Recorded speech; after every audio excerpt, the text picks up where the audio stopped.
दल गोटे सांगठनिक दल आम नेतृत्व एकदम बिल्कुल ओडिशा प्रदेश रे गोटे कहले अत्युक्ति हम ना आम मुरबी जड़े नवीन पट्टनायक महोदय निर्देश रे निमापड़ा निर्वाचन मंडली रे प्रति पंचायत स्तरीय पंचायत को लेकर आम गोटे सभापति चयन करुचु आपर मध्य पंचायत कमिटी चयन करा आपर मध्य महिला सभापति मान चयन करा युव छात्र एसी मोर्चा कम्युनिटी समस्त चयन करा ये निर्देश राज्य नेतृत्व नवीन पट्टनायक महोदय देइछंती एवं आम कार्यकर्ता प्रांगण उपस्थित आम चयन करुचु एवं निष्ठा सहकार चयन करुचु आशा करुचु विश्वास रखुचु निश्चिंत आम कार्यकर्ता आम पंचायत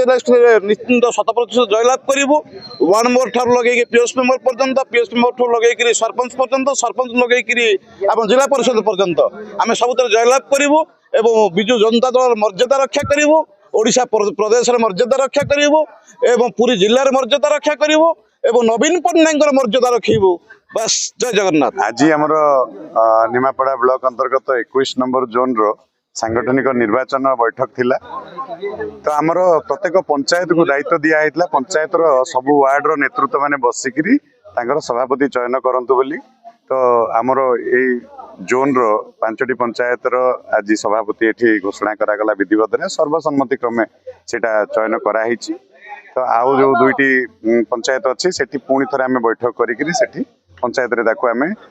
सभापति चयन करूँ। तो ये जो प्रक्रिया आमर राज्य जो निर्देश दिखाई एवं सांगठनिक निर्वाचन प्रक्रिया चली तो से समस्त को लेकिन सबू लीडर मानकर मतामत को लेकिन आमर सांगठनिक प्रक्रिया व्यवस्था को ये चयन कराऊँच। आगामी समय जमती युव छात्र महिला एवं अन्यान्य फ्रंटाल विंग आमर कमिटी सब बछा ब्लॉक कमिटी जिला कमिटी सब जिन करा। आज विजु जनता दल 21 नंबर जोन रो पंचायत सभापति मानकर एठी विधिवत भाव में नाम घोषणा करागला। ता मध्यरु किछि पंचायत आ 2-3टी पंचायत रही जाइछि सेटा परवर्ती पर्याय हम आज शांति श्रृंखलार सह निर्विवाद रे हमर 6टी पंचायत पाखापाखि सभापति